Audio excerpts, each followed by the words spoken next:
જૈન મૂર્તિ વિવાદ મામલે ગૃહ રાજ્યમંત્રી હર્ષ સંઘવીનું નિવેદન મૂર્તિઓ ફરીથી સ્થાપિત કરવાનું શરૂ કરવામાં આવ્યું છે। જૈન સમાજની માંગણીઓ પર કાર્યવાહી કરાઈ છે।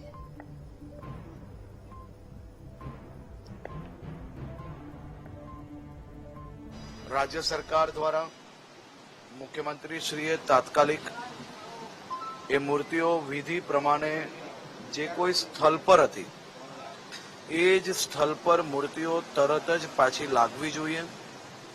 અને મુખ્યમંત્રી શ્રીના આદેશથી સૌ લોકોની ભાવનાઓ અને સૌની આસ્થાઓ તે માટે આ મૂર્તિઓ તાત્કાલિક ત્યાં જૈન સંઘ દ્વારા એમને સાથે રાખીને બેઉ સંઘોને સાથે રાખીને મૂર્તિઓ પાછી સ્થાપિત કરવાનું શરૂઆત કરી લેવામાં આવેલી હતી। કાલ સાંજ સુધી બધી જ મૂર્તિઓ વિધિ પ્રમાણે ત્યાં સ્થાપિત કરી લેવામાં આવી છે। એના સિવાય સમાજની જે વિવિધ માંગણીઓ હતી તે માંગણીઓ મોટાભાગની માંગણીઓ જે યોગ્ય અને સચવાઈ સરકાર સાથે મળીને મૂર્તિઓની દેખભાલ થઈ શકે, સાર સંભાળ રાખી શકે તે માટે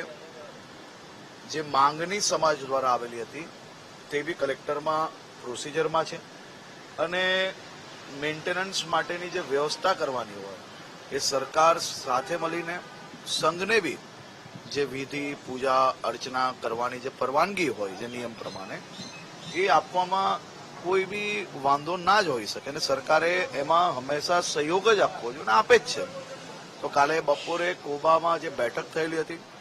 તે બેઠકમાં પૂજ્ય ગુરુ ભગવંતોના આગેવાનીમાં આનંદજી કલ્યાણજી પેઢીના સૌ આગેવાનો, સુરત કાલોલ એટલે કે પંચમહાલ જ્યાં પાવાગઢ આવ્યું છે ત્યાં આગેવાનો આ બધા જ લોકો જોડે બેસીને આ ચર્ચા વિચારણા કરવામાં આવી હતી અને એ વિચારણામાં જે નિર્ણયો લેવાયેલા છે એમાં આગળ વધી રહ્યા છે અને બધું જ સારી રીતે પાવાગઢની અંદર જે ઐતિહાસિક ને પાવન ભૂમિ છે ત્યાં તમામ લોકો પૂજા અર્ચના અને પોતપોતાની મનોકામનાઓ પૂરી કરી શકે તે માટે રાજ્ય સરકાર કટિબદ્ધ છે।